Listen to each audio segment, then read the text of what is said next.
परमेश्वर के नाम की स्तुति हो और उनके नाम की महिमा हो। परमेश्वर ने हमें एक और मौका दिया है कि हम परमेश्वर की उपस्थिति में इस सुबह के अवसर पर हम आ सके और सुबह की प्रार्थना और और सुबह का वचन अध्ययन हम परमेश्वर की उपस्थिति में कर पाए। उसके लिए हम परमेश्वर का धन्यवाद करते हैं। आज कुछ देर के लिए हम अपने ध्यान को हम भजन संहिता 34 की ओर लेके जाएंगे। भजन संहिता 34, उसके कुछ आयतों को हम लोग रीड करेंगे और हमारे पास जो समय है उसी के अंतर्गत हम उसमें से परमेश्वर के वचनों में से हम लोग बातों को सीखेंगे। तो भजन संहिता 34 में ऐसा लिखा है, उसका पहला आयत में ऐसा लिखा है, मैं हर समय यहोवा को धन्य कहा करूँगा, उसकी स्तुति निरंतर मेरे मुख में होती रहेगी। दूसरा आयत, मैं यहोवा पर घमंड करूँगा, नम्र लोग ये सुनकर आनंदित होंगे।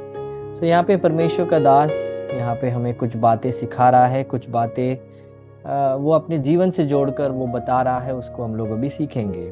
तो यहाँ पे भजनकार ऐसे लिखता है कि मैं हर समय यहोवा को धन्यवाद करूँगा या धन्य कहा करूँगा। तो मेरे प्रिय मसीह, जीवन का सबसे बड़ा एक कठिन एक लेसन जो हम सीखते हैं वो ये है कि हर समय हमारा मसीह जीवन एक समान नहीं है।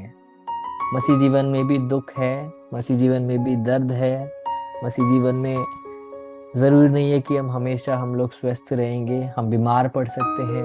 मसीह जीवन में क्लेश आ सकते हैं। मसीह जीवन में काफ़ी बार हमें विश्वास के खातिर हमें अपने कामकाज की जगह में, अपने मोहल्ले में, यहाँ तक कि अपने घर में तक हमें हमें सताव झेलना पड़ता है। तो मसीह जीवन में ये सारी बातें उसके साथ मिली हुई हैं। इसलिए यीशु ने कहा कि संसार में तुम्हें क्लेश होगा, बट पर ढांढस बांध, क्योंकि मैं संसार को जीत चुका हूँ। तो एक मसीही व्यक्ति का सबसे बड़ा एक उसके हृदय से निकलने वाली एक बात परेशानी के बीच में भी ये है कि ये परेशानी हमेशा के लिए नहीं है। इसलिए भजनकार कह रहा है कि मैं हर समय मतलब वो सोए बिना सुबह 5 बजे से रात के 5 बजे तक वो स्तुति स्तुति स्तुति कर रहा है, ये नहीं है उसका मतलब। उसका मतलब है कि हर समय मतलब हर परिस्थिति में मैं यहोवा को धन्य कहूँगा। मैं अपने परेशानी में भी मैं यहोवा को धन्यवाद कहूँगा। मेरे प्रियो, आज मैं आपको उत्साहित करना चाहता हूँ कि अब अपने परेशानी के बीच में भी आप परमेश्वर को आप धन्यवाद कह के देखें। आपके एटीट्यूड में, आपके दृष्टिकोण में एक परिवर्तन आएगा अगर आप हर समय, हर परिस्थिति में, जब लोग आपको वाहवाही कर रहे हैं तब भी यहोवा को धन्य कहें। जब लोग आपकी निंदा कर रहे हैं उस समय भी यहोवा को धन्य कहें। जब आपको ऑफिस में आपको प्रमोशन मिल रहा है उस समय भी परमेश्वर को धन्य कहे। जब आपका प्रमोशन आप ही के सामने से लेकर दूसरे व्यक्ति को दिया जा रहा है तब भी धन्यवाद कहे। ऐसा क्यों है कि हमें हर समय हमें यहोवा का धन्य कहने के लिए यहाँ पे हमें उत्साहित हमें किया जा रहा है? वो दूसरों को भी बोलने से बेहतर वो बोल रहा है कि मैं हर समय यहोवा को धन्य कहा कहूँगा।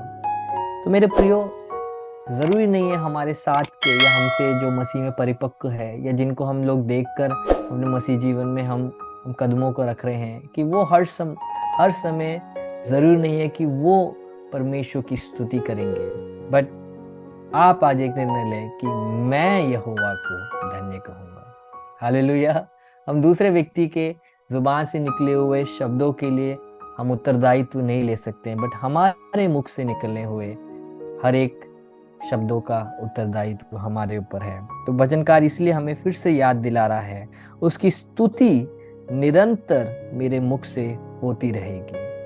तो परमेश्वर को धन्यवाद हमें करता रहना है, उसके साथ साथ परमेश्वर की स्तुति भी करनी है। मतलब परमेश्वर की बड़ाई भी हमारे ही मुख में से निकलने पाए। इसलिए भजनकार 150वें भजन में ऐसे कहता है कि हर एक जीव जिसमें है श्वास वो यहोवा की आराधना करे, है ना। तो अगर आपके ऐसे अगर आज जीवन है, आज आपके पास अगर अगर एक और दिन अगर परमेश्वर ने अगर आपको तोहफे में दिया है, तो ये दिन किस लिए है?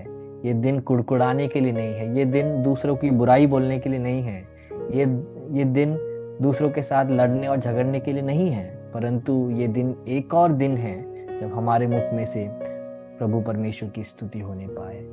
आखिरी बार कब था मेरे प्रियो, जब आप आराम से, शांति से आप परमेश्वर की उपस्थिति में बैठकर आपने बोला, परमेश्वर आपका धन्यवाद मैं करता हूँ। हम लोग काफी बार हमारी प्रार्थनाएं हम ऐसे शुरू करते हैं, धन्यवाद धन्यवाद धन्यवाद। पर मेरे प्रियो, अगर वो हमारे हृदय में से अगर वो धन्यवाद नहीं निकल रहा है, तो उससे परमेश्वर की उपस्थिति में वो धन्यवाद जा भी नहीं रहा है। काफी बार हमारे प्रार्थना करने का ढंग ऐसा है कि हम शुरुआत में हम धन्यवाद धन्यवाद धन्यवाद कहते हैं, बट आज अपने आप को आप परखे कि क्या वो धन्यवाद आपके हृदय से आया था। क्योंकि अगर हृदय से नहीं आया है मेरे प्रियो, वो सिर्फ एक आपका एक एक तरीका बन के रह गया है। बट आज हमें उस तरीके से बाहर आकर हम लोगों को वास्तविकता में एक बार भी अगर आप परमेश्वर को धन्यवाद इस मीटिंग में अगर करते हैं, इस प्रचार को सुनते वक्त करते हैं, तो अपने सच्चे मन से एक खुले एक एक एक विचारधारा से, एक एक आज्ञाकारी एक हृदय के साथ परमेश्वर को धन्यवाद कहें। काफी लोग मुझसे पूछते हैं कि भैया ये सब बोलना आसान होता है, बट परमेश्वर का धन्यवाद हमेशा हम नहीं कर सकते हैं। बट मेरे प्रियो, मैं आपको बताना चाहता हूँ, हम हर समय कर सकते हैं। कैसे? हमारी जब परिस्थिति कितनी भी संगीन क्यों ना हो, कितनी भी मुश्किलें हमारे सामने क्यों ना हो, बट अगर आप ऐसी भी अवस्था शायद आपके जीवन में आ सकता है जब आपको प्रार्थना करने का मन नहीं करता हो, जब बाइबल लेके बैठते हो बट आपके हृदय में आपको इतना खालीपन महसूस हो रहा है। आप प्रार्थना तो कर रहे हो, बट आपको लग भी नहीं रहा कि आपके कमरे के ऊपर के जो छत है वहां पे टकरा के शायद प्रार्थना नीचे आ रही है। आपको ऐसे भी लग रहा होगा। बट मेरे प्रियो, मैं आपको बताना चाहता हूँ, जब ऐसे अवस्थाएं आ जाए, जब सूखापन आपके आत्मिक जीवन में आ जाए, तब याद करें परमेश्वर ने आपके जीवन में क्या करा है। उन छोटी छोटी बातों को आप याद करें और उन छोटी छोटी बातों के लिए आप धन्यवाद कहें। आप अगर आज आपका दिल अगर आज अगर हार्ट अगर ब्लड को पंप कर रहा है, आप उसके लिए धन्यवाद कह सकते हैं। अगर आप आज आप सुबह उठ पाए हैं, उसके लिए आप परमेश्वर का धन्यवाद कर सकते हैं। आज अगर सुबह उठ के अगर आप प्रार्थना में बैठ पाए हैं, आपको परमेश्वर का आप धन्यवाद आप कर सकते हैं। अगर आपके पास अगर एक परिवार है, आप परमेश्वर का धन्यवाद कर सकते हैं। अगर आपको यीशु को अपना कहने का अगर मौका अगर परमेश्वर ने दिया है, उसके लिए आप धन्यवाद कर सकते हैं। अगर आपको पवित्र आत्मा का वरदान परमेश्वर ने दिया है, उसके लिए धन्यवाद कर सकते हैं। आपको अगर खाने के लिए अगर खाना दिया है, अगर रहने के लिए अगर एक घर दिया है, अगर आपको अगर परमेश्वर ने अगर एक नौकरी दी है, मतलब मैं आपको क्या बताना चाहता हूँ, हर एक चीजों को हम याद करें तो हम ऑटोमेटिकली हमारे हृदय में हमें समझ आएगा कि काफी बार हमारी कमी ही ये बन जाती है कि हम धन्यवादी होना छोड़कर हम चीजों में हम लीन हो जाते हैं। हम भूल जाते हैं ये सारी बातें हमें परमेश्वर ने दी है। ये अच्छी एक सहभागिता हमें परमेश्वर ने दी है। ये अच्छा एक प्रार्थना का एक मंडली हमें परमेश्वर ने दिया है। तो आज हम भी भजनकार के साथ एक साथ मिलकर हम बोले कि उसकी स्तुति निरंतर मेरे मुख से होती रहेगी। एक समय ऐसा था जब लोग इस चीज से बड़े परेशान हो जाते थे कि हर चीज में क्यों परमेश्वर का धन्यवाद कहना है, क्योंकि मैंने मेहनत करी है, मेरी मेहनत की कमाई है ये, बट मैं क्यों परमेश्वर का धन्यवाद करूं। बट उनको थोड़े समय बाद उन्हें समझ आ गया कि मेहनत के लिए जो जो सामर्थ है वो तो परमेश्वर ने दिया है। पढ़ाई करने के लिए बुद्धि परमेश्वर ने दिया है। हर एक बातें जब वो गिनने लगे, इसलिए गीतकार भी क्या कहता है, गिन गिन कर स्तुति करो, है ना, बेशुमार तेरे दानों के लिए। तो आज हम भी गिने, अपने अपने हृदय में आज हम याद करें। हम काफी बार हम रोते हैं, हमारी जो प्रार्थनाओं का उत्तर परमेश्वर ने नहीं दिया है उसके लिए रोते हैं। बट मेरे प्रियो, आप क्या उन प्रार्थनाओं के लिए आप परमेश्वर के सामने धन्यवादी हो जिसको परमेश्वर ने सुना? आपकी उन पुकारों के लिए क्या आप धन्यवादी हो परमेश्वर की नजरों में, जो आपने अपने बिल्कुल बड़े से बड़े परेशानी के बीच में आपने परमेश्वर के सामने अपने विषय को रखा और परमेश्वर ने उसका उत्तर दिया? उसके लिए हम कितना धन्यवादी होते हैं।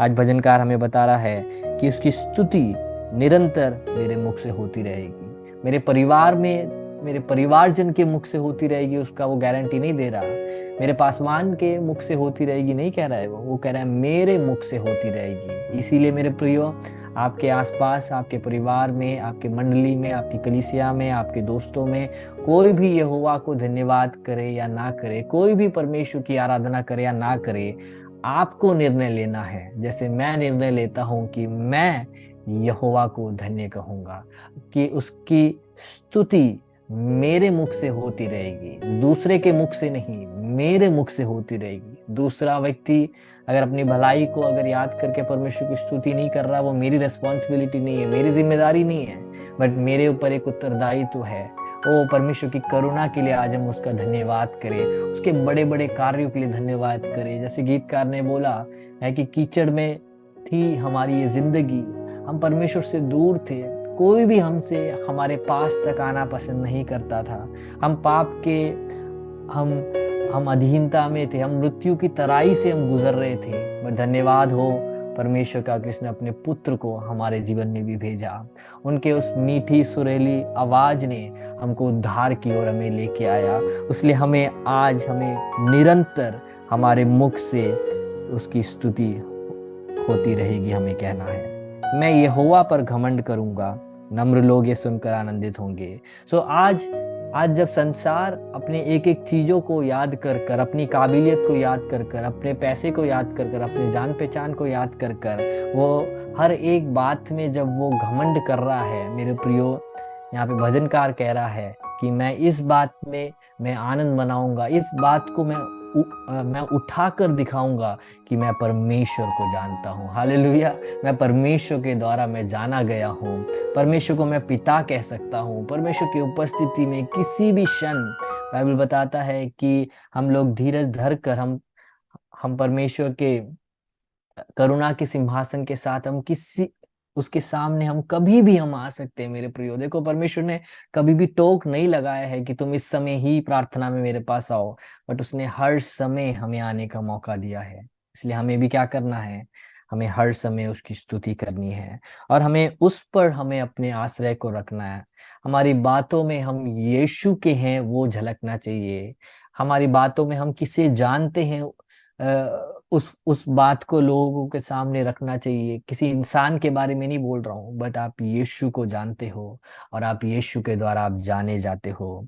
मैं यहोवा पर घमंड करूंगा, नम्र लोग ये सुनकर आनंदित होंगे। मेरे बचे हुए 2 मिनट में मैं आपको यही बताना चाहूंगा, जब आप परमेश्वर की स्तुति करेंगे मेरे प्रियो, जो नम्र है वो भी आपके साथ मिलकर परमेश्वर की स्तुति करेगा। हालेलुया। बट जब आप स्तुति करोगे, जो घमंडी लोग हैं, जो आत्मिक रीति से वो अपने अपने घमंड वो करते हैं, वो लोग जब आप स्तुति करेंगे परमेश्वर को, वो देखकर वो इरिटेट होंगे, उनको गुस्सा आएगा, वो बोलेंगे कि क्या हर बात में यीशु यीशु लगा रखा है। मेरे प्रियो, कोई प्रॉब्लम नहीं। हालेलुया। बट जो नम्र है, जो जानते हैं उनकी बुनियाद कौन है, जिनको पता है उनका आशीष कौन है, और जिनको पता है उनका निज भाग कौन है, जिनको पता है कि आज मैं जो हूँ वो सिर्फ और सिर्फ यीशु मसीह के वजह से हूँ, वो जब आपको सुनेंगे कि आप यीशु की स्तुति कर रहे हो, आप बोल रहे हो हे भाई मुझे आज यहाँ होना तक नहीं चाहिए था, बट वो यीशु की करुणा है, वो यीशु की भलाई है, वो यीशु का प्रेम है, तो दूसरा व्यक्ति भी स्तुति करने लगेगा यीशु की। हालेलुया। तो ये सुन के तीसरा व्यक्ति भी यीशु की स्तुति करने लगेगा। इसलिए यहाँ पे हमें बताता है नम्र लोग ये सुनकर आनंदित होंगे। आज हम लोग नम्रता के साथ हम परमेश्वर की उपस्थिति में आए हैं, इसलिए आओ हम आनंद मनाएं, आओ हम जय जयकार के जो भेंट है हमारे हमारे जुबान में से आने पाए। बाइबल बताता है कि निरंतर स्तुति की भेंट अपने जुबानों में से परमेश्वर को चढ़ाते रहो। हालेलुया। उसके लिए कोई पैसे नहीं देने मेरे प्रियो। एक हालेलुया बोलने के लिए परमेश्वर को, हालेलुया, आपको कोई कीमत चुकाने की जरूरत नहीं है, बट अपने हृदय के अंदर से आपको यीशु की स्तुति करनी है। हालेलुया। इसलिए आज जैसे अभी हम लोग प्रार्थना की ओर जा रहे हैं, हर समय यहोवा को आप धन्य कहते रहे। हाले जब जब एक दूसरा व्यक्ति जब प्रार्थना कर रहा है, आप यीशु की स्तुति करें, हालेलुया, आप धन्यवाद करें। हाले आप बोले परमेश्वर जो वो प्रार्थना कर रहा है उसके लिए आमीन, हालेलुया। परमेश्वर जो वो प्रार्थना कर रहा है उसके लिए हालेलुया। हम लोग यहाँ पे हम आमीन बोलते हैं, हम हालेलुया बोलते हैं। हम अपने आंखों को बंद करेंगे। पिता परमेश्वर, हम आपके पुत्र यीशु मसीह के नाम पे आपके चरणों में आते हैं परमेश्वर। परमेश्वर काफी बार हमारे हृदय कठोर हो जाते हैं परमेश्वर। काफी बार हम भूल जाते हैं हम किसके वजह से हम यहाँ पे आए हैं परमेश्वर। बट आज आज जैसे भजनकार ने हमें सिखाया, वैसे ही परमेश्वर हम अपने हृदय से, हम निरंतर हमारे मुख से हम आपकी स्तुति करना चाहते हैं, आपकी बड़ाई करना चाहते हैं। हम कुड़कुड़ाना नहीं चाहते, दूसरों की बुराई करना नहीं चाहते परमेश्वर। लॉर्ड इस संसार की लॉर्ड गंदगी हमारे हमारे जुबान पे ना आने पाए, बट हर हर समय निरंतर परमेश्वर ने मेरे लिए ये किया, परमेश्वर महान है, और उसके नाम की महिमा होते रहने पाए। परमेश्वर विश्वास करता हूँ आपने अपने वचन को सामर्थ के साथ भेजा परमेश्वर। आपने हमसे बात करा, उसके धन्यवाद यीशु मसीह के नाम पे मांगते हैं, आमीन।